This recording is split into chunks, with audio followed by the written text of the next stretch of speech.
Assalamu alaikum everyone. I hope you all are well. Okay, beta. So now, Alhamdulillah, we are beginning this new session with today's class of the O level and IGCSE chemistry. So, first of all, the very important things that we need to discuss in today's class, we're going to start with is the overall syllabus orientation, the syllabus overview, because today is our like first class, orientation class, in which we'll be discussing all the important things that we have in our syllabus. Okay, but the very first thing that I need to tell you is that the board, the examination board that which for which we are appearing is Cambridge Assessment International Examinations. Like this is Cambridge Assessment International Education, because obviously earlier it was CIE, that is Cambridge International Examinations, but now it has changed its name, or assessment ka term is now being used, and this is now Cambridge Assessment International Education, CAIE. Okay.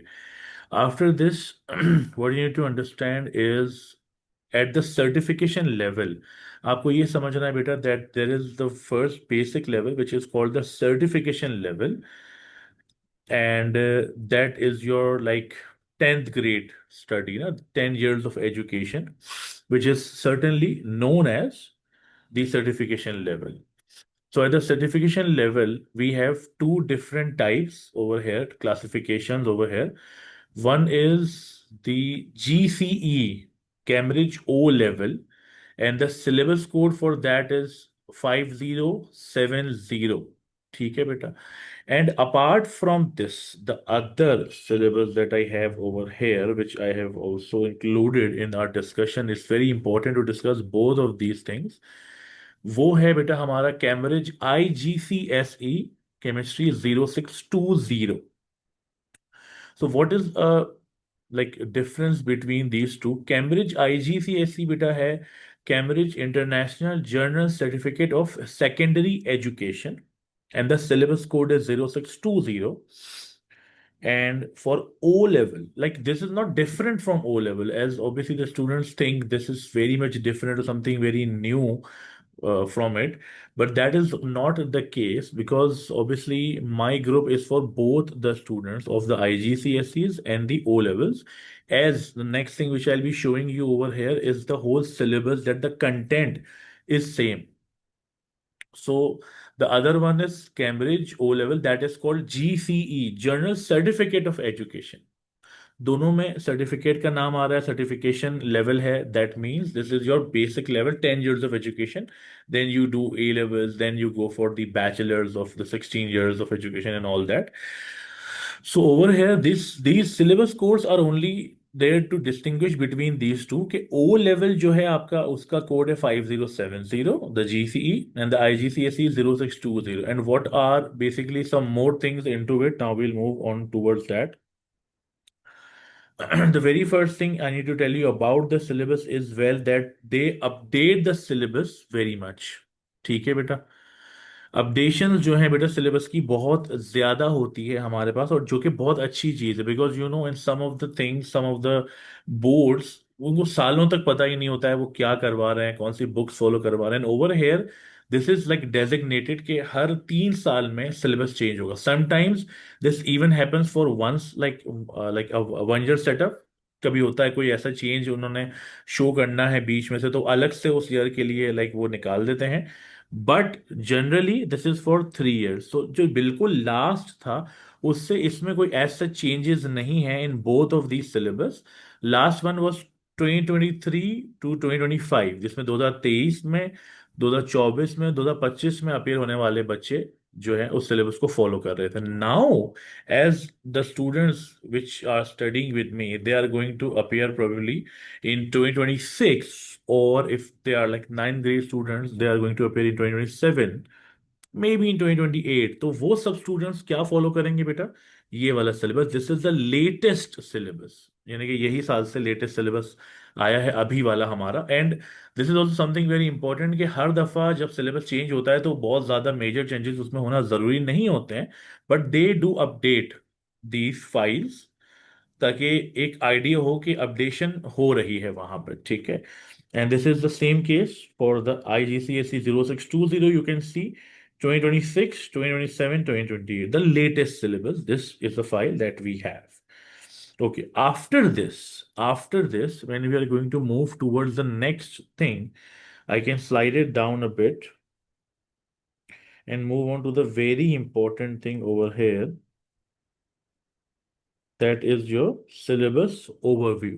ठीक है, आप लोग देख सकते हो बेटा, syllabus overview। ठीक है, अच्छा, यहां पे हम आ जाते हैं बेटा कंटेंट ओवरव्यू की तरफ। Actual content that what we are going to study is over here, and over here for the 5070 again we can move down and you can see as we are moving down the things which we are seeing and escalating through are same। ठीक है, यहां पर आ गए हम, और फिर हम बेटा यहां पे आ चुके हैं कंटेंट ओवरव्यू। यू कैन सी, अगर उतना ही जूम्ड इन करके मैं आपको शो करता हूं तो you can see your self the things, states of matter, atoms, elements, and compounds, stoichiometry, electrochemistry, stoichiometry, electrochemistry, then chemical energetics, chemical reactions, acid, bases, and salts, chemical energetics, chemical reactions, acid, bases, and salts, the periodic table metals, chemistry of the environment, organic chemistry, experimental techniques and chemical analysis, organic chemistry, experiment techniques and chemical analysis. Now what you are left with as the argument, because this is a very important thing जो मैं आपको अभी इसलिए बता रहा हूँ, so that the students can now have an idea. Although if like the case is for any edexcel student, some of you might know about it, many of you might not know about it.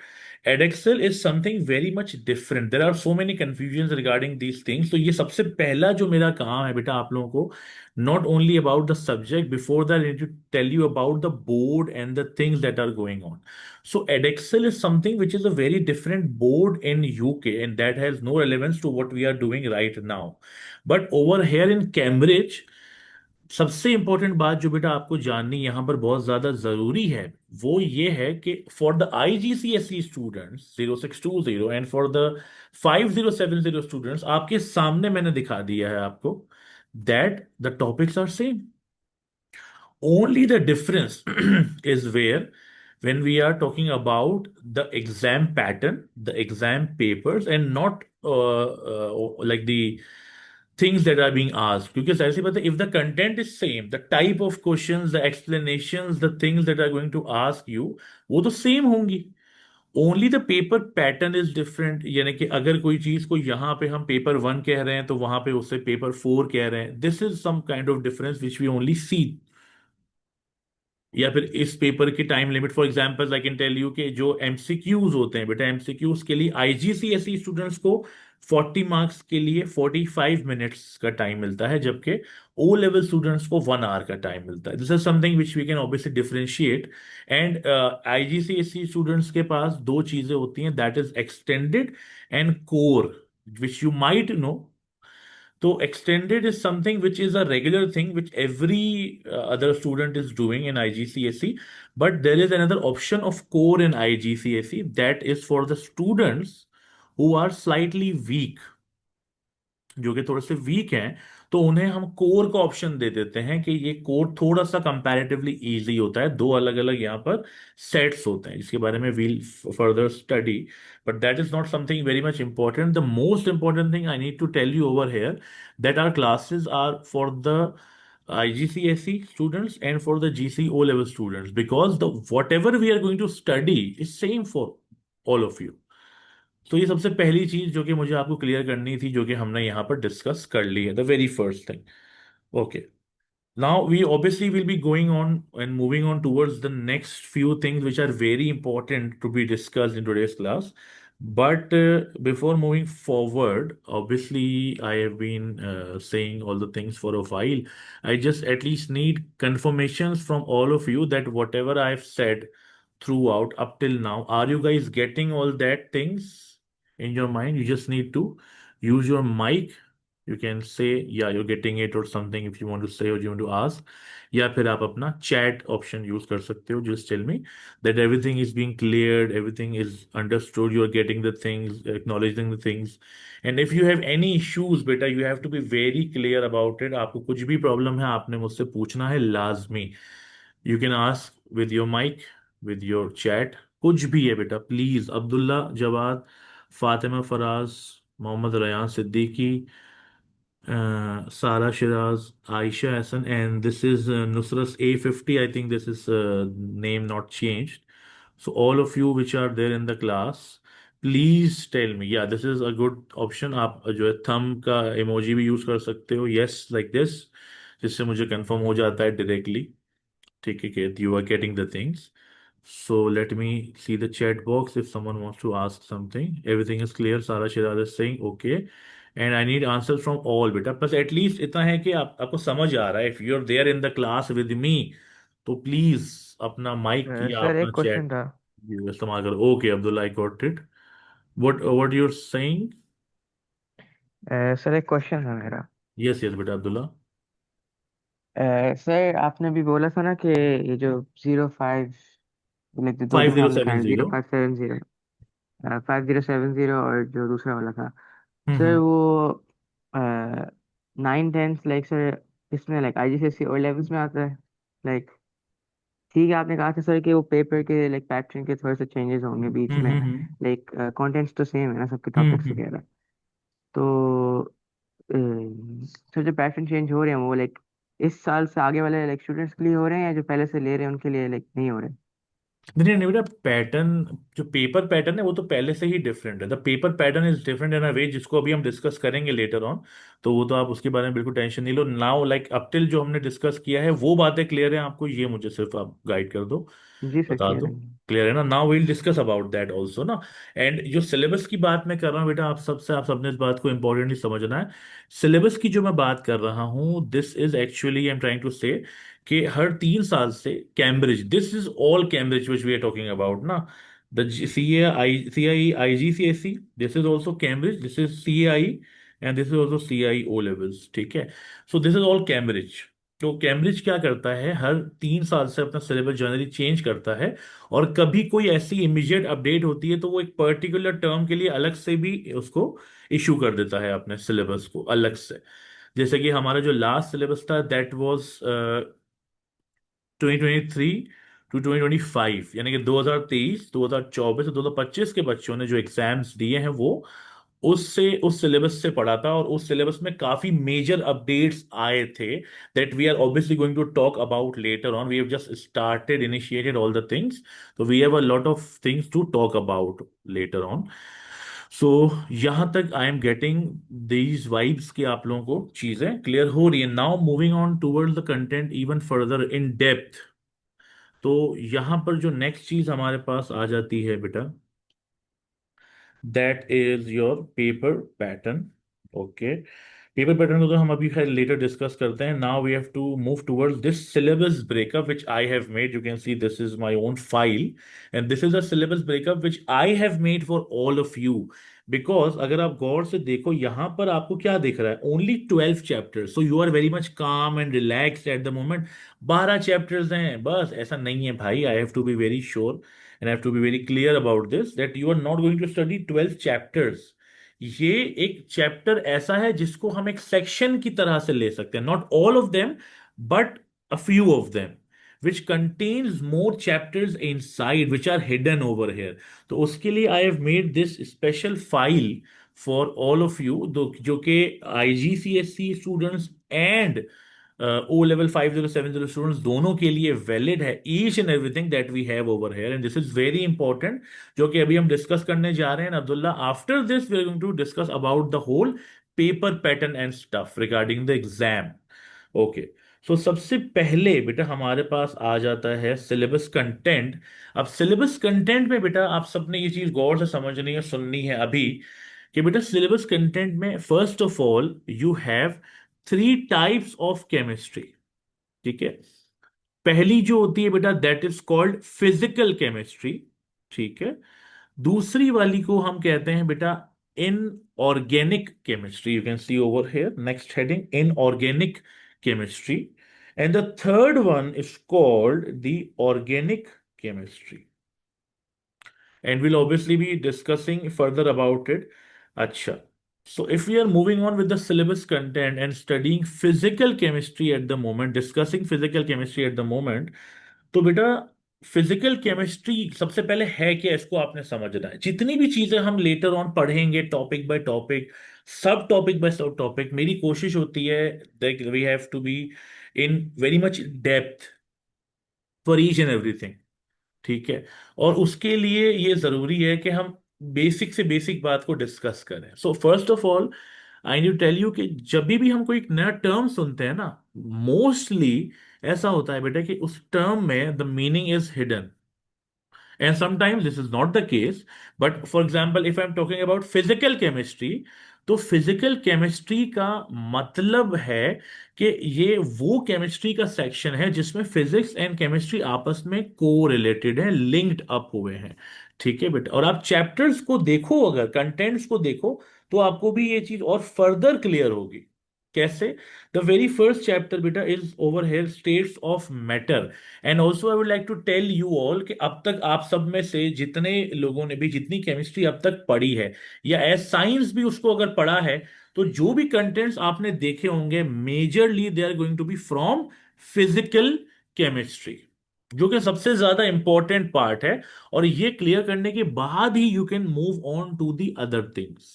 So the very first chapter that we have बेटा is states of matter. ठीक है। States of matter में हम क्या पढ़ते हैं बेटा? States of matter एक ऐसा चैप्टर है जो आप ग्रेड 7th में, ग्रेड 8th में, 9th में पढ़ते आ रहे होते हो। मतलब ना, this is something regarding the three states of matter that you know, the three common states of matter, need not to discuss about the plasma as the fourth state.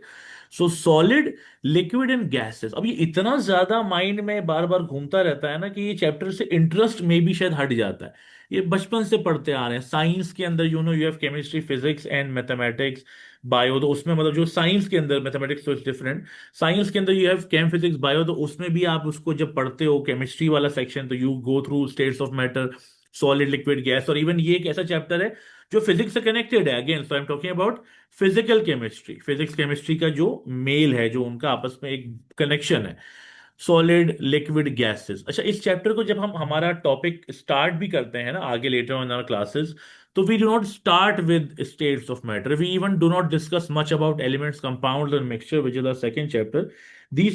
For these chapters I do provide you notes and we discuss it a few like things from this chapter. But ये वो चीजें हैं जो कि आप पहले से कर चुके होते हो। ठीक है ना, बहुत ज्यादा बेसिक चीजें हैं ये। But we do discuss each and everything, so we can discuss a few things now even. States of matter की बेटा हम बात करते हैं तो सॉलिड्स, लिक्विड्स, गैसेस, उनके पार्टिकल्स की अरेंजमेंट कैसे होती है, उनके पार्टिकल्स की मूवमेंट कैसी होती है, उनके पार्टिकल्स में डेंसिटीज का कैसा वेरिएशन है, उनके पार्टिकल्स में कौन से वाले हैं इन सॉलिड, लिक्विड, गैसेस जो कि फ्लो कर सकते हैं, उनमें एबिलिटी है फ्लो करने की, शेप कैसा होता है उनका, शेप किस चीज पे डिपेंड करता है। ये सारी बातें हैं जो कि आपने पढ़ी होती हैं regarding the three states of matter.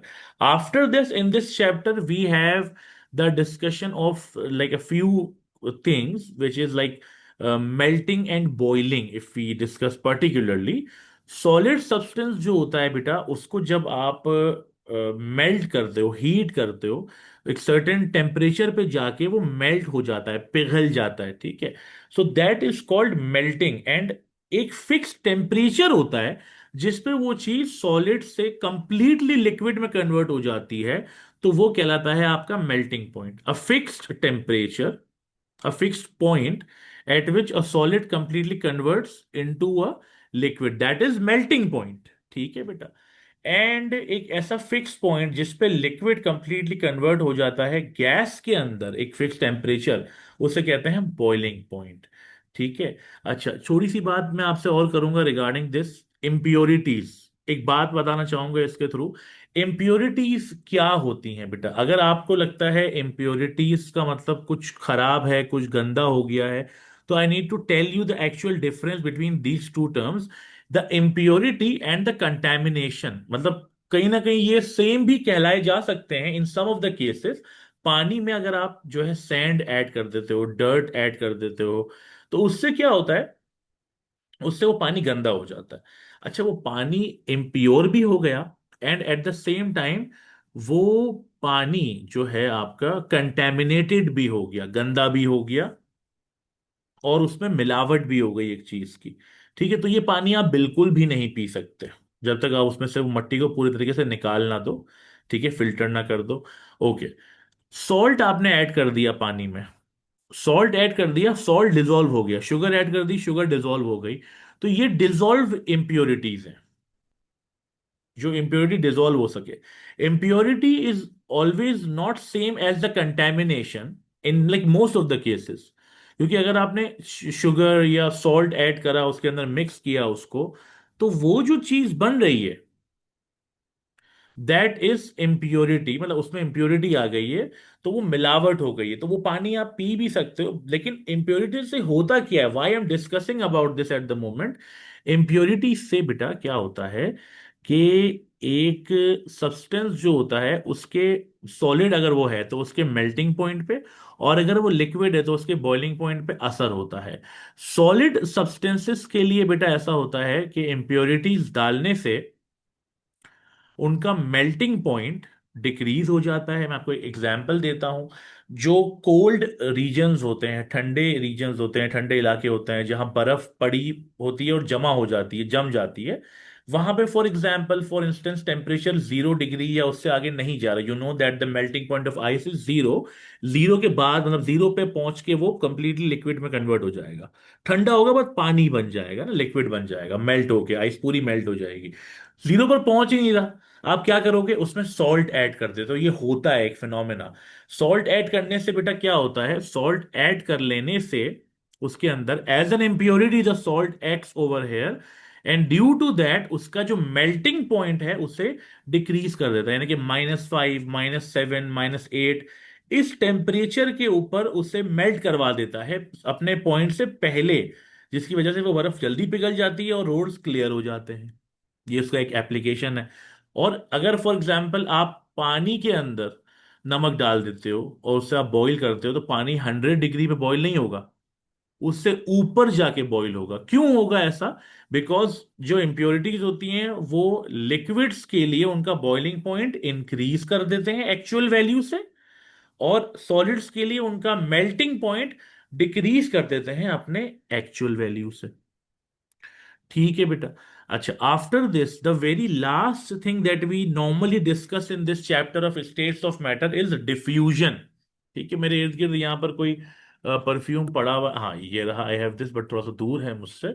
मतलब अगर हम परफ्यूम यहाँ पे स्प्रे कर दें तो क्या होगा उससे, मैं इसको देख लेता हूँ, second it, I think that can, just to give you an example, I can use this, it was far from my hand although, but फिर भी आई can use this.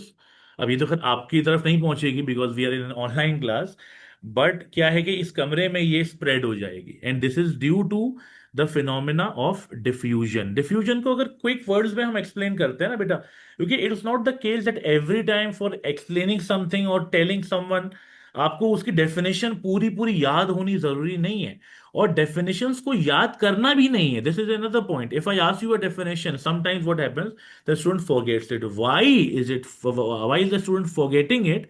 Because he has someday or the other memorized the definition. You need not to memorize it. आपको उसको मतलब याद ऐसे कर नहीं लेना है वर्ड टू वर्ड, आपने सिर्फ उस बात को समझना है।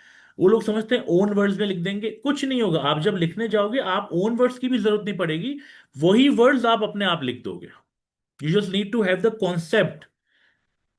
सो what you need to understand over here, diffusion को अगर क्विक वर्ड्स में एक्सप्लेन कर रहे हैं, वो क्या होता है, it is spontaneous mixing of particles. अभी ये कमरे में ना बहुत ज्यादा जो है मुझे खुशबू आ रही है ड्यू टू दिस परफ्यूम। तो इससे क्या हुआ कि ये डिफ्यूज हो गया, ठीक है, क्विकली डिफ्यूज हो गया कमरे के अंदर, spontaneous mixing of the particles, हवा के पार्टिकल्स के साथ इस लिक्विड के पार्टिकल जो कि गैस में कन्वर्ट हुए बाहर आते, और वो फिर उसमें मिक्सअप हो गए, कन्वर्ट हो गए, और वो पूरे कमरे में ये जो उसकी फ्रेग्रेंस है वो स्प्रेड हो गई है। ठीक है। और डेफिनेशन अगर आपसे पूछे, वैसे कभी होता है डिफ्यूजन की डेफिनेशन आपसे पूछता है, so what you need to write over there, diffusion के अंदर हम ये कहते हैं it is the movement of particle. मुझे अभी तक क्यों याद है, क्योंकि मुझे पता है कि उसमें हो क्या रहा है, और वही चीज मुझे बस इंग्लिश लैंग्वेज में आपको एक्सप्लेन कर देनी है। पार्टिकल मूव कर रहे हैं, ठीक है, फ्रॉम द रीजन या from the area of the higher concentration to the area of lower concentration. इसका मतलब क्या है, ये याद भी कर लेते हैं बच्चे, बट इसको समझ नहीं पाते हैं maybe. You need to understand this as well, you need to explain to yourself. क्या मतलब होता है बेटा इसका, कंसंट्रेशन ज्यादा होने का मतलब होता है एक चीज की अमाउंट एक जगह ज्यादा होना। तो जाहिर सी बात है, जब एक चीज कहीं मिक्स हो रही है तो वो पहले जहां ज्यादा है पहले वहां है, और वहां से जहां वो कम है उधर पहुंचेगी ना। तो जिस वक्त जिस जगह पे उसका अमाउंट कम है, वो हम कह लो कि जिस वक्त उसका कंसंट्रेशन जिस जगह पे हायर है, पहले वो वहां थी, तो from the area of higher concentration to the area of lower concentration, the movement of particles is diffusion. ये डिफ्यूजन है। अगर डेफिनेशन आपसे लिखवाई भी जाए तो सिंपल आपने ये बताना है, you are getting the marks, and not only here, everywhere when you are going to study later things as well. तो दिस इज डिफ्यूजन। और ये सारी बातें मैं आपसे क्यों कर रहा हूं, यही है स्टेट्स ऑफ मैटर में। One more thing that obviously we have, that is something different, जिसको हम लेटर ऑन करेंगे भी, the cooling curves and the heating curves, but वो भी कोई मुश्किल चीज नहीं है। अगेन आई वुड से, एक चीज आप फिजिक्स में शायद पढ़ चुके हो या आपने पढ़ी हो पहले, वो सेम बात हो गई वैसे तो, और या लेटर ऑन पढ़ो, that is specific heat, the specific latent heat of fusion या वेपराइजेशन, या latent heat of fusion, latent heat of vaporisation specific एक मास के हिसाब से आ जाती है, वो डिफरेंट हो जाता है। तो ये सब बातें भी उस हीटिंग और कूलिंग कर्व के कॉन्सेप्ट से मिलती हैं जो हम यहां पढ़ते हैं। अगेन क्या फिजिक्स में पढ़ रहे हो, मतलब क्या, physical chemistry, physics and chemistry mixup हो रहे हैं यहाँ पे। अच्छा, इतना ज्यादा थॉरली हमने स्टेट्स ऑफ मैटर को डिस्कस इसीलिए किया क्योंकि ये आप लोग पहले से पढ़ भी चुके होते हो, और ये हम obviously from the start scratch से जब हम चीजें करते हैं तो उसको हम एज अ चैप्टर नहीं डिस्कस करते हैं, उसको हम सिर्फ नोट्स के थ्रू डिस्कस करते हैं, because these are all the things that it has as a chapter in it.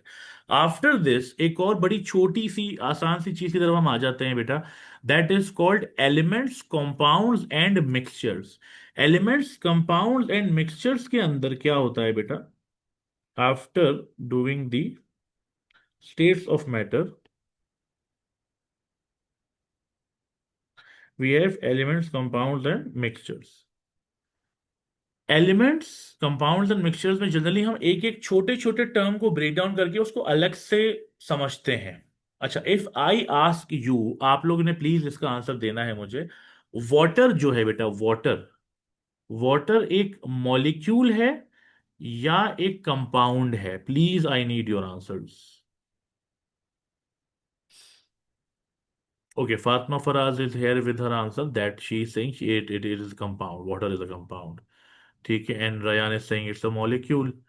अच्छा, जो लोग मॉलिक्यूल कह रहे हैं इसका शायद मतलब है उनके हिसाब से कि वो कंपाउंड नहीं है, और मे भी जो लोग जिस अब्दुल जवादी मॉलिक्यूल कह रहे हैं तो वो शायद कंपाउंड नहीं है उनके हिसाब से, और जो कंपाउंड कह रहे हैं वो कह रहे हैं शायद कि वो मॉलिक्यूल नहीं है। I am here to tell you, I am here to help you, I need to obviously tell you this in detail. बेटा देखो, अगर आप डेफिनेशन के पॉइंट ऑफ व्यू से सोचते हो तो आपको पता चल जाता है कि आप कहीं ना कहीं शायद गलत कह रहे हो, वन वे और दी अदर। कैसे? अगर आप कहते हो वाटर मॉलिक्यूल है और आप शायद ये साथ में कह रहे हो, मे बी अगर समझ रहे हो कि मॉलिक्यूल है और कंपाउंड नहीं है, या कंपाउंड है मॉलिक्यूल नहीं है, तो पहले तो कंपाउंड की बात कर लेते हैं ना, इसमें टर्म लिखा हुआ भी आपके सामने, डेफिनेशन आपको पता होगी कंपाउंड की। कंपाउंड होता है एक ऐसी चीज व्हेन टू और मोर देन टू एलिमेंट्स, ठीक है ना, व्हेन टू और more than two elements combine chemically, they form a compound. Combine chemically they form a compound, यानी कि एटम्स नहीं कहे हैं, अलग अलग एलिमेंट होना जरूरी, कम से कम दो। और water is what, H2O, H भी है ओ भी है, दो अलग एलिमेंट्स तो इन्वॉल्व हो रहे हैं, केमिकली एक चीज बना रहे हैं, तो कंपाउंड तो ये होगा। तो अब ये अगर लोग सोच रहे हैं आप में से कि सर फिर मॉलिक्यूल वाले गलत है, वो भी गलत नहीं है। Because water is a molecular compound. That means water दोनों है। क्यों? क्योंकि एक टर्म जो ऐसी है जिसके बारे में मे भी आपको नहीं पता है, शायद अब तक ना पता हो। लोग ये कहते हैं या ये समझते हैं, जैसे कि एलिमेंट होता है ना बेटा, एलिमेंट का सबसे छोटा हिस्सा एटम कंसिडर किया जाता है। इस तरह से लोग ऐसा बताते हैं, स्टूडेंट्स को टीचर्स बताते हैं, शायद थोड़ा बहुत सही नहीं भी है मे बी, कि कंपाउंड्स का सबसे छोटा हिस्सा मॉलिक्यूल होता है। शायद आप लोगों को ये बात पता हो या सुनी हो आपने, बट ऐसा नहीं है। This is the case only with the substance that are covalently bonded. कोई भी सब्सटेंस अगर कोवेलेंट है, कंपाउंड अगर कोवेलेंट है, तो ही सिर्फ ये चीज पॉसिबल है कि कोवेलेंट कंपाउंड्स के केस में उनके स्मॉलर यूनिट्स को आप मॉलिक्यूल कहोगे, जबकि आयोनिक कंपाउंड्स के स्मॉलर यूनिट्स को हम आयंस कहते हैं बेटा। This is a very major difference that you need to understand. So if I am talking about water, तो वाटर के अंदर छोटे छोटे मॉलिक्यूल्स भी हैं H2O के, जो मिलके उस H2O कंपाउंड भी बना रहे हैं। Water is a molecular compound. There is a question, I think, from someone, and it's very good that we are getting questions. But usually, the molecule is used to describe water. Example, water molecule. No, it is, but it's not only molecule. Na, it is a compound as well. You can write it anywhere if you want to check it. This is like not only the molecule, it is a molecule. मैं कब बोल रहा हूँ नहीं है बेटा, वो तो कंपाउंड भी है ना, दोनों है वो। It is a molecular compound. ये तो मैं कह ही नहीं रहा हूँ कि वो दोनों में से एक नहीं है। यानी कि जिन लोगों ने मॉलिक्यूल कहा है वो भी गलत नहीं है, और जो कंपाउंड कह रहे हैं वो भी गलत नहीं है। जो दोनों कह रहे हैं वो बिल्कुल सही है। ठीक है, मैं बताता हूँ आपको बिल्कुल Fatima. Okay, now coming up towards these things, is a very important few basic things that are we going to study over here, like discuss over here. बेटा सबसे पहले तो एटम, इसलिए मैटर पे आ जाते हैं, छोड़ दो सब ना, वो तो हम एटॉमिक स्ट्रक्चर में इसकी डिफिनेशन लिखते भी हैं, but over here I am just telling you, just to clear the air. Matter क्या है? Anything which occupies space and has mass, बस खत्म, इतनी सी डेफिनेशन। ठीक है, कोई भी चीज मैटर है, कोई भी चीज मैटर है आपके इर्द गिर्द। ठीक है, चाहे वो नजर नहीं आ रही है तो भी, और वो नजर नहीं आ रही है मतलब इनविजिबल नहीं है, colourless, that is different from being invisible. Air है आपके इर्द गिर्द, एयर इनविजिबल नहीं है, एयर कलरलेस है। ठीक है, इनविजिबल कुछ नहीं होता है, कलरलेस है। अगर वो चीज नजर ही नहीं आ रही, उसका रंग ही वो है जो नहीं है, यानी कि वो कलर ही उसका बेरंग है एक तरीके से।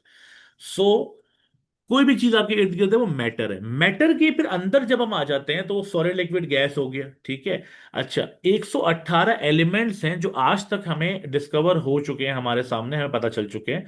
और हर चीज जो आपके इर्द गिर्द है उनमें एलिमेंट्स मौजूद हैं, और छोटे छोटे छोटे छोटे एटम्स भी मौजूद हैं। एलिमेंट जो है बेटा, उसकी डेफिनेशन क्या है, this I will tell you. Obviously ये मैं लिखवाऊंगा आपको later in the notes when will be discussing, so if you are writing it what I am saying it's good, otherwise we will be writing that, मैं उसको लिखवाऊंगा directly खुद आपको यहाँ पे। तो that is also something which we can do later, और otherwise if you are like writing what I am saying it is good. तो एलिमेंट क्या है बेटा? अगर एटम की डेफिनेशन की बात करते हैं अब, या एलिमेंट की डेफिनेशन की बात करते हैं, एलिमेंट क्या है? It is a pure substance, it is a pure खालिस एलिमेंट है। हाइड्रोजन के एलिमेंट में सिर्फ हाइड्रोजन के एटम्स हैं, हीलियम के एलिमेंट में सिर्फ हीलियम के एटम्स हैं, लिथियम के एलिमेंट में सिर्फ लिथियम के एटम्स हैं। तो प्योर है, कुछ और तो नहीं है उसमें, इम्प्योर तो नहीं है। ये बात तो मेंशन करनी पड़ेगी। Element is a pure substance, it is a pure substance which contains one type of atom only. यानी कि हाइड्रोजन के अंदर तो सिर्फ हाइड्रोजन के ही एटम्स होंगे, तो वही बात जो मुझे पता है वो मैंने बस लिख दी। It is a pure substance which contains one type of atom only, बस, इसलिए दो प्योर है। और एटम को डिफाइन करना है which is different from element, which because it is inside the element, inside the matter. Atom क्या है?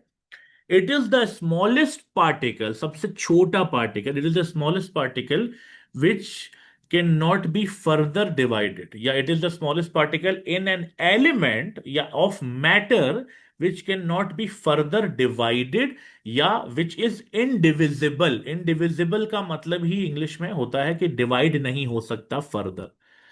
ये आपको इस तरीके से डिस्टिंग्विश करना आना चाहिए कि क्या चीज क्या है, ये बेसिक्स मिसिंग है, और इसकी वजह से सब कुछ मिसिंग है। इतनी डेप्थ में जानना चीजों को जरूरी है, या लाजमी है हम कहें। And after that coming towards molecule now. Molecule is the smallest unit of a covalent substance, not compound particularly, because कुछ ऐसी चीजें भी होती हैं बेटा जो कि मॉलिक्यूल होती हैं लेकिन कंपाउंड नहीं होती। नाउ कमिंग टू दैट, क्योंकि वाटर कंपाउंड की डेफिनेशन के ऊपर जो है सॉलिड है, मतलब वाटर की जो मतलब प्रॉपर्टीज हैं, वाटर में जो चीजें इस्तेमाल हो रही हैं वो उसे कंपाउंड का दर्जा भी देती हैं, because two different elements are being used over here, over there. But if we are talking about दो substances, if you remember Fatima, आज हमने डिस्कस भी किया था दो सब्सटेंसेस जिसके अंदर सिर्फ एक ही एटम दो दफा यूज हो रहा है या मल्टीपल टाइम्स यूज हो रहा है, जिन्हें हम कहते हैं पॉली एटॉमिक मॉलिक्यूल, जिसमें एक ही एटम मल्टीपल टाइम्स यूज हो रहा है, उन्हें क्या कहते हैं? सिर्फ मॉलिक्यूल कहते हैं, क्योंकि ये दो अलग अलग एलिमेंट्स यूज नहीं हो रहे होते हैं इसमें। जैसे कि अगर आपको थोड़ा सा भी आइडिया हो हाइड्रोजन का, तो हाइड्रोजन को बेटा हम ऐसे लिखते हैं H2। That means two different hydrogen atoms are being used in this, two different hydrogen atoms are being used in this is formed by covalent bonding। ठीक है, जो कि ऑब्वियसली आगे की चीज है, जो इतना ज्यादा डेप्थ में मैं नहीं बात करूंगा इस पे, क्योंकि एक चैप्टर ही डिफरेंट है ये पूरा। एंड इन दिस क्या हो रहा है बेटा कि H और H के दरमियान कोवेलेंट बॉन्डिंग हो रही है, ठीक है। बट फिर भी ये चीज कंपाउंड नहीं कहला सकती, बिकॉज जो दो एलिमेंट्स बॉन्डिंग करते हुए नजर आ रहे हैं वो दोनों एलिमेंट्स जो हैं आपके क्या है बेटा? सेम है, एक ही एलिमेंट है, मतलब दोनों एलिमेंट जो है वो दोनों सेम एलिमेंट्स है, हाइड्रोजन। ठीक है, एच और एच। तो these are the cases of diatomic molecule, जो कि मॉलिक्यूल तो है बट कंपाउंड नहीं है। This is what you need to understand over here. Element तो है लेकिन, सॉरी, मॉलिक्यूल तो है लेकिन कंपाउंड नहीं है। H2O का क्या केस है? वो मॉलिक्यूल भी है कंपाउंड भी है। तो smallest unit of a covalent substance is called a molecule. This is what you need to understand in terms of the explanation for yourself. अच्छा, और उसके अलावा मिक्सचर तो खैर एक बिल्कुल अलग बात है, वो तो एक डिफरेंस ऐसा है जो आप बहुत ज्यादा अर्लियर ईयर्स में पढ़ते हो, कंपाउंड्स और मिक्सचर्स का difference.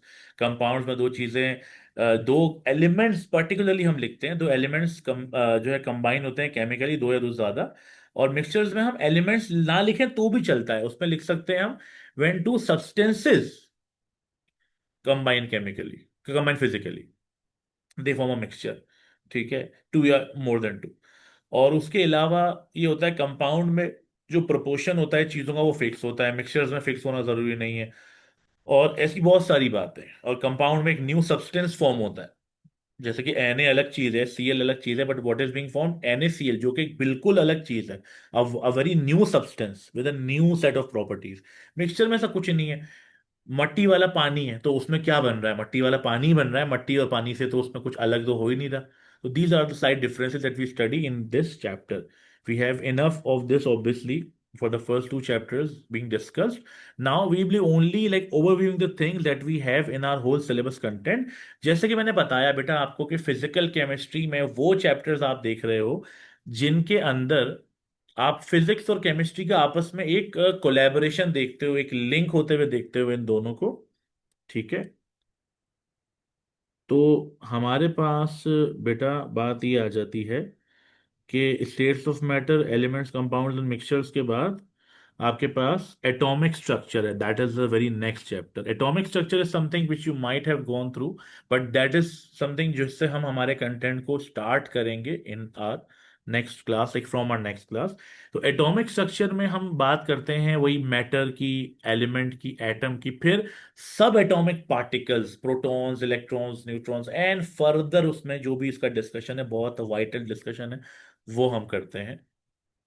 After this what we have, bonding and structures।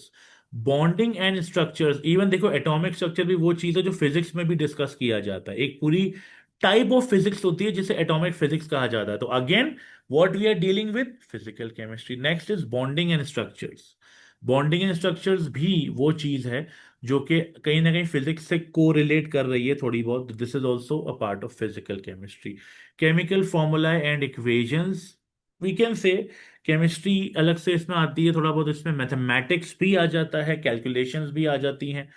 Then you have a very important chapter जो कि बच्चों को काफी डरा के रखता है, और काफी ज्यादा चीजें होती हैं इसमें, काफी लंबी चीजें होती हैं इसमें, that is stoichiometry and the mole concept. ठीक है, बहुत सारे डिफरेंट चीजों को हम डील करते हैं इसके अंदर। Next is redox reaction. अच्छा, ये थोड़े थोड़े चैप्टर मतलब वो वाले आने शुरू हो गए जो थोड़ा थोड़ा आपको ऐसे हैं जिनका ज्यादा आइडिया नहीं होगा आपको एट दिस मोमेंट, या मे बी है तो उसमें कंफ्यूजन्स होंगे, तो this is very important to clear up the confusions, क्योंकि रिडॉक्स रिएक्शंस ऐसा चैप्टर है जो अगले वाले चैप्टर के लिए एक बेस बिल्डिंग चैप्टर है, which is electrochemistry. Redox reaction आपको बहुत अच्छे से आता है, फिर आप इलेक्ट्रोकेमिस्ट्री की तरफ जा सकते हो।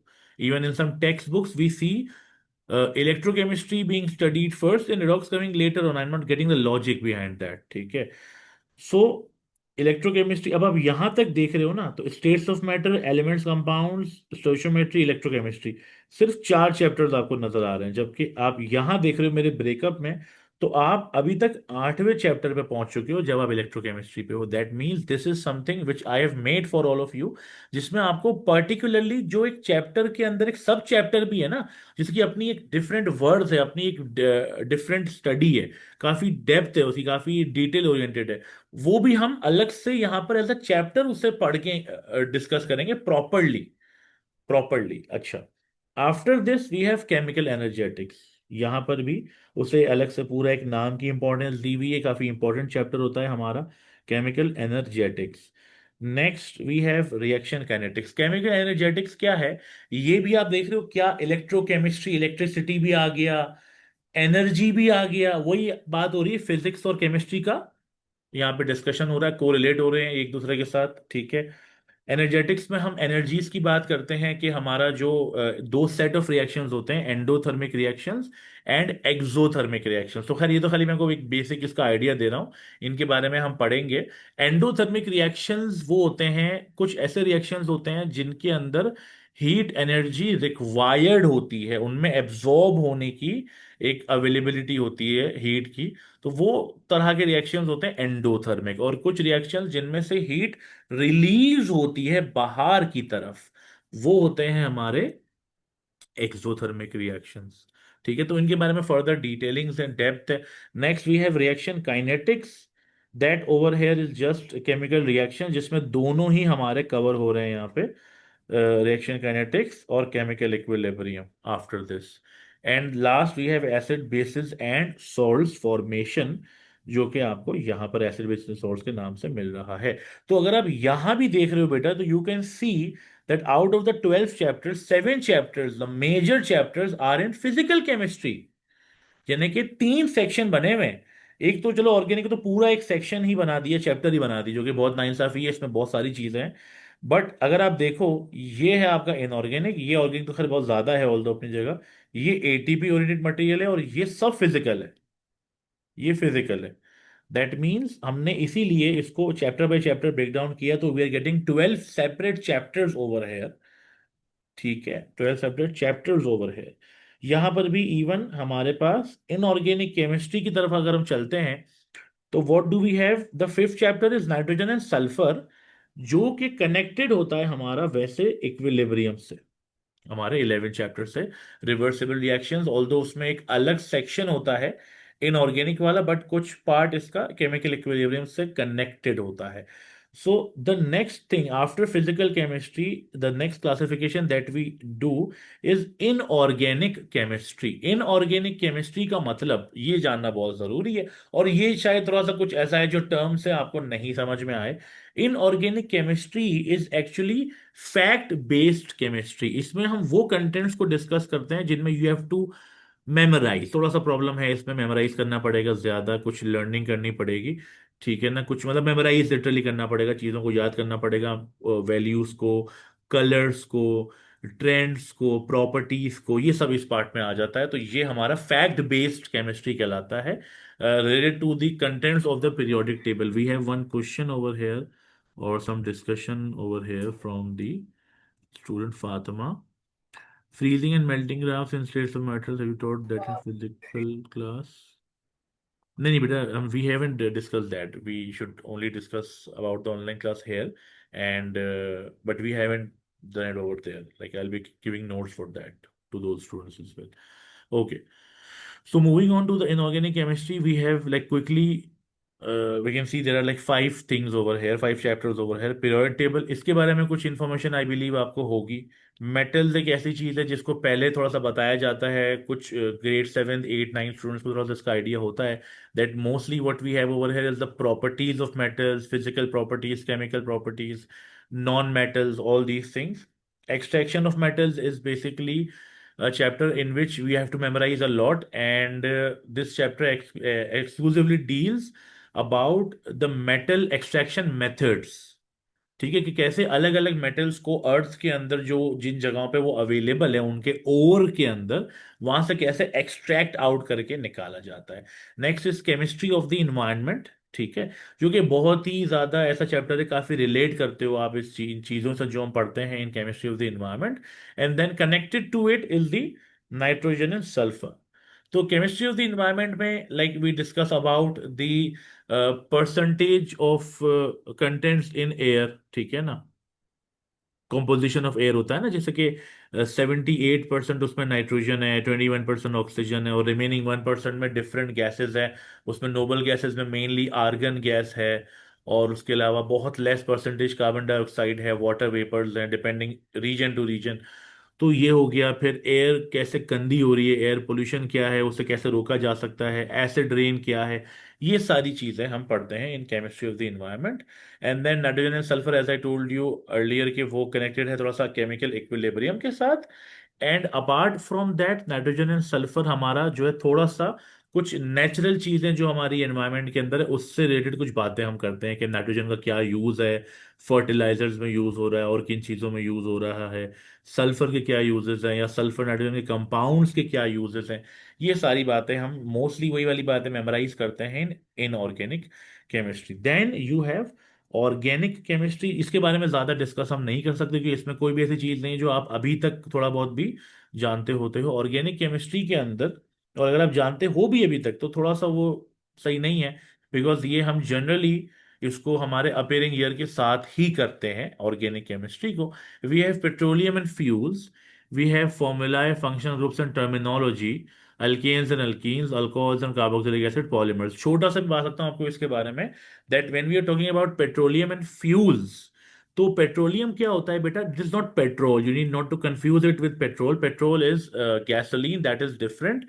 पेट्रोलियम जो है that is crude oil, actually black oil, crude oil, black gold भी हम उसे कहते हैं।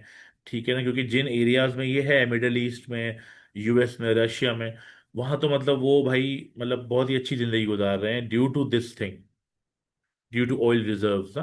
तो वही वाली बात है, वो ऑयल जो होता है वो क्रूड ऑयल होता है, that is petroleum, which itself is a very useless thing. अगर आप उसको देखो, आप बोलिए क्या आ गया मेरे सामने, बट उसके अंदर एक प्रोसेस होता है that is called fractional distillation, और उस प्रोसेस के थ्रू हम इसमें से काफी चीजें निकालते हैं जो बहुत ही ज्यादा यूजफुल है। टोटली आपको बताऊं मैं अगर, तो पेट्रोलियम गैसेस जो होती है हमारी, वो हो गई मीथेन, नेचुरल गैस वगैरह। Then you have petrol itself which is known as gasoline, जो आप यूज करते हो as fuel for car engines. Then next you have naphtha which is used in chemical industry, chemicals को बनाने में use होता है, बहुत इंपॉर्टेंट एसेंशियल चीज हो गई। Then you have paraffin that is known as kerosene, मिट्टी का तेल भी इसे कहते हैं। And it is use as jet fuel, cooking heating में भी यूज करते हैं हम, बारबेक्यू वगैरह बनाने के लिए भी यूज करते हैं, हीट हीट करने के लिए। और उसके अलावा you have diesel, and you have lubricating oil for machines. ये सब इसके अंदर से हम एक प्रोसेस के थ्रू एक्सट्रैक्ट करते हैं। This is all organic chemistry. Organic chemistry अगर मैं आपको डिफाइन करूं वैसे कि ऑर्गेनिक केमिस्ट्री होती क्या है, it is a branch of chemistry which considers carbon as an essential element. तो पूरी जो केमिस्ट्री है वो किस पे डिपेंड करती है, कार्बन के ऊपर। कार्बन ओरिएंटेड केमिस्ट्री हम इसे कहते हैं। फर्दर हम अगली चीज की तरफ तो जाएंगे, but as I have discussed a lot of things now, so I need just a single, you can say, a response from your side, from all of you, that are you all getting the things that I am discussing with you? Ryan, Sarah, Aisha, Fatima. Abdullah, and Nusrat A50. Beta, please change your name so that I can know that who has joined me. Na, beta, please.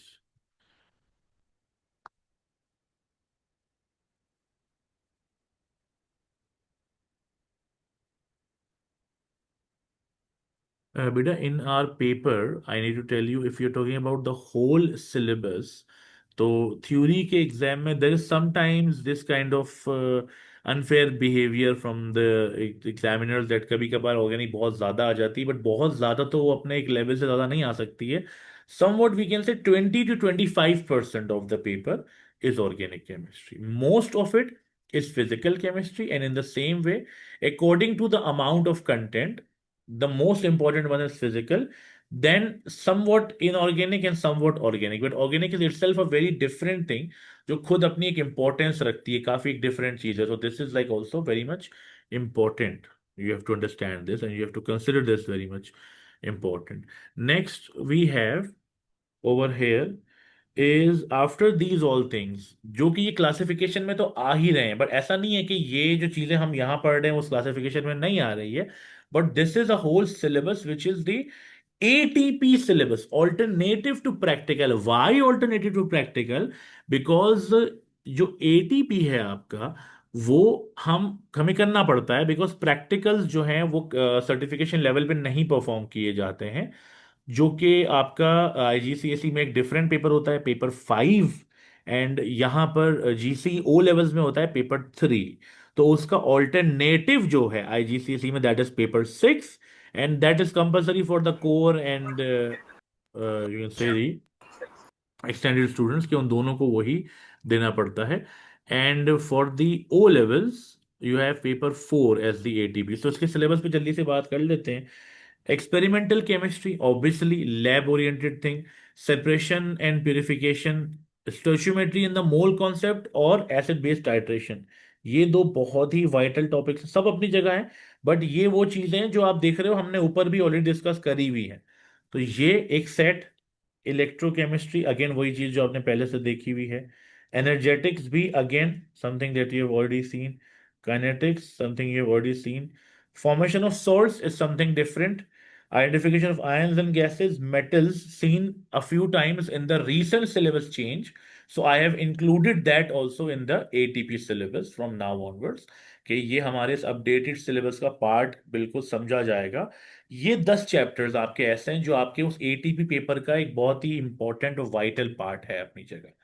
ठीक है. And out of these you can C 5 of them, 1, 2 और 8, 9, 10 के अलावा, 8, 9 और 10 के अलावा, तो 10 भी मेटल्स हमने करा हुआ है.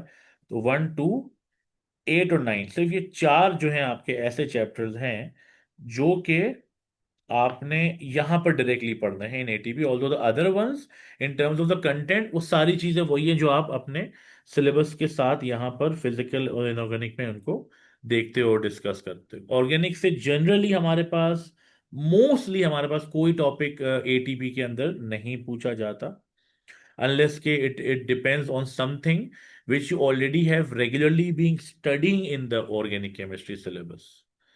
After this, coming towards the paper pattern of both, very important. Paper 1, अगर मैं GC O लेवल की अभी बात कर रहा हूं बेटा, GC O लेवल की मैं अगर अभी बात कर रहा हूं, so moving on to the paper pattern, you can see over here as well and over here as well. Paper 1 is जो MCQ, duration is 1 hour, marks 40. और ये जो लिखा हुआ है ना बेटा मैंने आपके लिए, this is actually the weightage. What is the weightage? Weightage का मतलब होता है कि टोटल पेपर का कितना परसेंट वैल्यू रखता है पेपर 1. वो है 30%.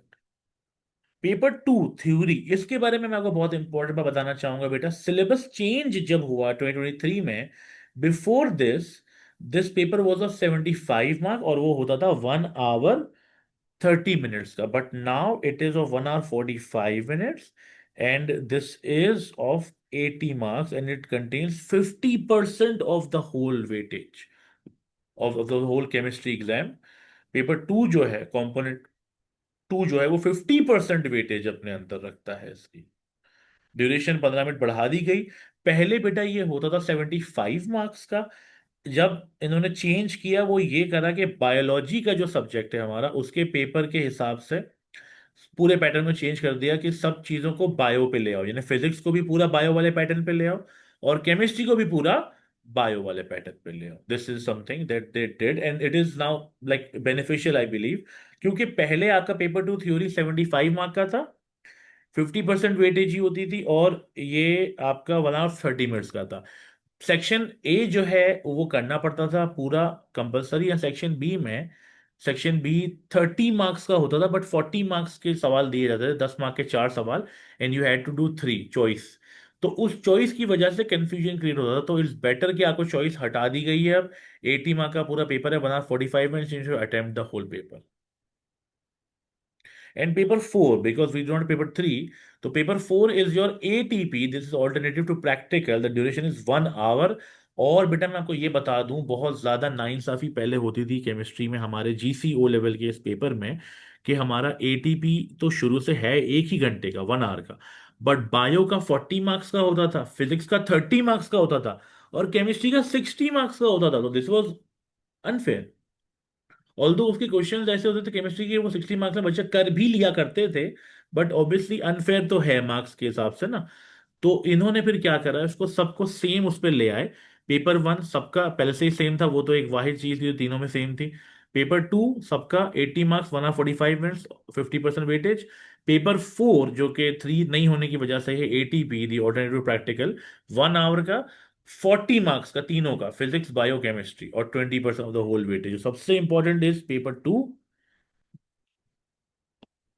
3 टिक लगा देंगे, इस पे 2 टिक लगा देंगे, इस पे 1 टिक लगा देंगे, बट इसका मतलब ये नहीं है कि पेपर 4 इंपॉर्टेंट नहीं है, बिकॉज यू कैन सी ये भी 40 मार्क्स का है, ये भी 40 मार्क्स का है, but this is 30% of the weightage, this is only 20% of the weightage, and this is the most important one, 50% of the weightage, यानी कि पूरे पेपर का 100% पेपर में से पेपर 2 आधा जो मार्क आपको है वो पेपर 2 की तरफ से मिल सकता है, 30% रिमेनिंग पेपर 1, और 20% आपका ATP।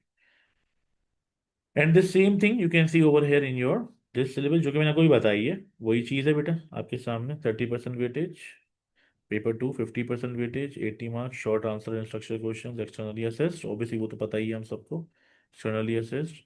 Paper 4 alternative to practical, 1 hour 40 marks, based on experimental skills in section 4। और यहाँ पर आपके पास ये प्रैक्टिकल परफॉर्म करना है, जो नहीं देते हैं हम, ये हम देते हैं 1, 2 और 4, यही चीज है।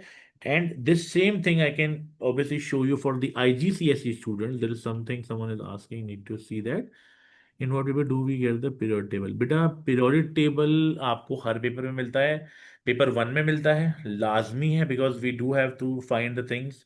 पेपर 2 में मिलता है, पेपर 4 में उसकी जरूरत नहीं होती है, इसलिए जनरली वो आपको अटैच करके नहीं देते हैं। पेपर 1 2 में लाजमी उसकी नीड है, और लाजमी आपको दिया जाता है। You don't have to memorise any of the elements, any value of the protons, electrons, or neutrons, whatever. And coming up towards the discussion of the IGCSE students paper pattern, you can see and you know those who are of this कि paper 1 जो है, alternatively paper 3 जो है, और paper 5 वैसे। अब ये तो इन चारों में से पेपर 5 6 का मामला कुछ डिफरेंट है, कि पेपर 5 सबके लिए सेम इंपॉर्टेंस रखता है, प्रैक्टिकल टेस्ट, तो पेपर 6 ATP। तो हम ATP ही देते हैं, चाहे वो बच्चा कोर का हो या चाहे वो बच्चा एक्सटेंडेड का हो। पेपर 5 हम देते ही नहीं हैं। कोर वालों के लिए पेपर 1 है, जो एक MCQs ही होते हैं, 45 minutes is the time you're getting for the IGCSE. This is something only the difference which is between these two boards. We do not find many of the differences. And 40 marks का है, ठीक है, 40 options, अपना 40 questions हैं options वाले, 30% weightage, all the things are same, ठीक है। और पेपर 2 जो है वो भी आपका मल्टीपल चॉइस है, बट वो एक्सटेंडेड वालों के लिए, जो रेगुलर चीज होती है। रेगुलरली जो हम कर रहे हैं वो एक्सटेंडेड है कोर वीक स्टूडेंट्स के लिए। This is not to obviously like you can say demoralize them, or you can say like differentiate them from the regular students, but this is just for their betterment. If they are weak in a particular subject, they can go with the core syllabus. Although generally जितने भी students मैं पढ़ाता हूँ IGCSE के, कोई भी उनमें से कोर मतलब जो है नहीं होता है almost. But if we do get some core students we obviously deal with them, mostly is the extended case. Next, अब आपके पास आ जाती है बात कि ये जो एक्सटेंडेड वालों के लिए है जो एमसीक्यू, वो पेपर टू कहलाता है। This is the only difference. Paper one भी एमसीक्यू है, वो कोर वालों का है, और पेपर टू जो है वो एमसीक्यू एक्सटेंडेड वालों का है। पेपर थ्री जो है वो थ्योरी है for the core students. Paper four जो है वो थ्योरी है for the extended student. But you can see everything is same, 50% weightage, 50% weightage, 1 hour 15 minutes, 1 hour 15 minutes, 80 marks, 80 marks। IGCSE में हम ऐसा जरूर कह सकते हैं कि थोड़ा सा पेपर डिजाइन इस तरीके से होता है कि वो कंपैरेटिवली आपके O level, GC O level के टाइम के हिसाब से थोड़ा सा जल्दी खत्म हो सकता है, बिल्कुल। इसीलिए we are getting a few less minutes than the regular GC O level exam paper, and they obviously are able to very easily finish the paper in time. So this is the difference. And even now, after the discussion of the paper pattern, even I would like to ask Abdullah that the thing which you were asking me earlier, उससे related कोई issue है बेटा तो please आप बता सकते हो। Fatima, Ryan, सारा, नुसरत, प्लीज मुझे जरा कंफर्म कर दो if you're having any issues from the things that we are doing at the moment, discussing at the moment. Yeah, बेटा, I saw that। मैंने वो बोला उसके बाद ही I just checked it। Abdullah is not in the class, he might see the recording for this, and I obviously will answer him if he'll later ask me directly about it।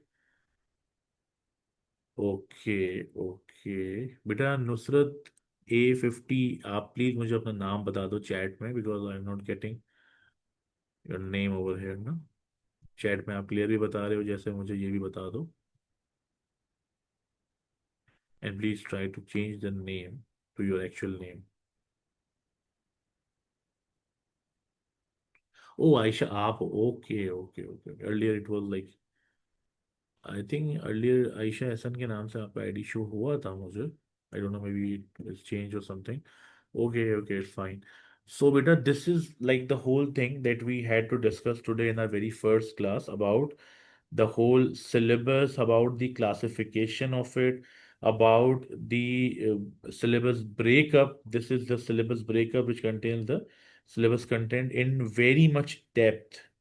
And obviously, the very big confusion that generally students might come across is this, that the IGCSE students and the GC students are obviously going to be different or something, but that is not the case। Paper pattern भी क्या है, सिर्फ pattern is only the difference। Although the questions that are being asked over there, they are also same in a manner, कि वो जो चीज आपसे पूछ रहा है, वो जो कॉन्सेप्ट है, वो तो उन 12 चैप्टर्स में से ही है ना जो कि आपको बताए जा रहे हैं। That is the most important thing, that the content is same for both the students, the IGCSE students and the O level 5070 students। So please beta, after all this discussion, again I'm asking all of you, anyone if has any query regarding anything, please ask me so that we can end it, and I'll then probably meet you in our next class। Please मुझे बता दो last time, Fatima, Ryan, Ayesha, सारा, if you have any issues regarding anything, and also give me your feedback over here if you want to, or later on, that like was it a very fruitful session for you in terms of all the details that I provided? I hope it would have been। ठीक है। Okay, coming up towards this, Sarah Shiraz, there's some questions। Thank you, beta। Sir, which chapters are most important for exam? Which chapters come most frequent? We obviously don't need to discuss this in terms of like our syllabus discussion later on in terms of chapters, because मतलब हमें जो है ये नहीं करना है कि हम किसी पर्टिकुलर चैप्टर पे फोकस करेंगे। Although this is a case like when we are like late or something, जब हम थोड़ा सा टाइम निकल जाता है तो हम फोकस करते हैं कि हम उन चैप्टर्स पे रहें ज्यादा जो कि ज्यादा कंटेंट जिनका आता है। But like only for like telling you, I must tell के moles, stoichiometry the mole concept is a very important chapter जो सबसे कनेक्टेड है। ठीक है। कहीं ना कहीं आई कैन से इलेक्ट्रोकेमिस्ट्री, थोड़ा बहुत रिडॉक्स भी, क्योंकि वो दोनों एक मिक्सड अप हैं इलेक्ट्रोकेमिस्ट्री के अंदर, तो वो भी हमें काफी नजर आते हैं। एनर्जेटिक्स, आपका हो जाता है, ठीक है। रिएक्शंस, क्योंकि देखो ना वहां पर चैप्टर्स हम डिस्कस करते हैं तो वो 12 चैप्टर्स के अकॉर्डिंगली करते हैं, ठीक है। और फिर वही वाली बात है ना, ऑर्गेनिक भी अपनी जगह है। तो केमिस्ट्री में जो मैंने देखा है over the years, with like all of these papers coming up of P1, P2, P4 for the IGCSE students, the P2, P4, P6, and for the core as well maybe। तो इन सब cases में मैंने ये देखा है कि यहाँ पर कहीं भी थोड़ा सा बायसनेस नहीं। हाँ, जैसे मैंने आपसे कहा ऑर्गेनिक कभी थोड़ा ज्यादा आ जाता है, इतना कि अगर 25% एक्सपेक्टेड है तो 28% आ गया, 30% आ गया, या 25% के हिसाब से आप सोचोगे तो 22% आ गया। एक एग्जाम्पल दे रहा हूँ आपको। या फिर कोई चीज जितनी एक्सपेक्ट की उससे ज्यादा, थोड़ी ज्यादा आ गई, थोड़ी कम आ गई, that is somewhat like fine. But ऐसा नहीं होता है कि डिस्ट्रीब्यूशन से चीज आउट हो जाए। और ये होता है इनका क्वेश्चन बनाने का तरीका इतना अच्छा होता है बेटा कि आप एक क्वेश्चन में सब पार्ट्स जो देख लेते हो ना, उसी के अंदर बहुत अलग अलग चीजें आपसे पूछी जाती हैं। The main highlight is something very much different. जो फ्रंट पे आपको क्वेश्चन बताया जा रहा है initially, that is something which is related to a few things, और उसी चीज से फर्दर कनेक्ट करते हुए at different levels in a question they try to ask you different type of concepts inside a question. तो हर एक चीज को अपने अपने हिसाब से, अपने अपने कंटेंट के हिसाब से हर एग्जाम पेपर्स में इस तरीके से डिवाइड किया हुआ है सारा कि वो अपना अपना हिस्सा लेता है पूरा। तो all in all we can say that all the chapters are important at the same time, but particularly जो चैप्टर्स ज्यादा बड़े हैं तो इस वजह से वो ज्यादा स्पेस ले रहे हैं। That is something which you need to understand. जैसे मोल्स बहुत ज्यादा बड़ा है, इलेक्ट्रोकेमिस्ट्री टेक्स टाइम, एनर्जेटिक्स आता है एग्जाम में ज्यादा बट टाइम नहीं लेता, उतना ज्यादा लेंदी नहीं है। रिएक्शन काइनेटिक्स बहुत छोटा है, इक्विलिब्रियम नॉर्मल साइज्ड है, ठीक है ना। बॉन्डिंग एंड स्ट्रक्चर्स काफी बड़ा है, उसमें काफी इंपॉर्टेंट चीजें हम पढ़ते हैं, वो भी काफी फ्रीक्वेंटली आपसे पूछी जाती है। तो जिसका कंटेंट जिस हिसाब से जितना लेंदी है उस हिसाब से वो अपना एक अमाउंट रखता है हमारे क्वेश्चंस के अंदर, थ्योरी में, एटीपी के अंदर। और वही वाली बात है ना कि टॉपिक्स को हमने थोड़ा सा इस तरीके से डिस्टिंग्विश भी कर दिया है, सेग्रीगेट भी कर दिया है कि एक चीज है जैसे एटीपी तो उसका बिल्कुल डिफरेंट है, थ्योरी है उसका बिल्कुल डिफरेंट है। ये इस तरीके से भी हमने चीजों को डिवाइड कर दिया है बेटा। ठीक है बेटा। तो आई होप सारा I have given your answer and you are clear with the explanation what I try to tell you.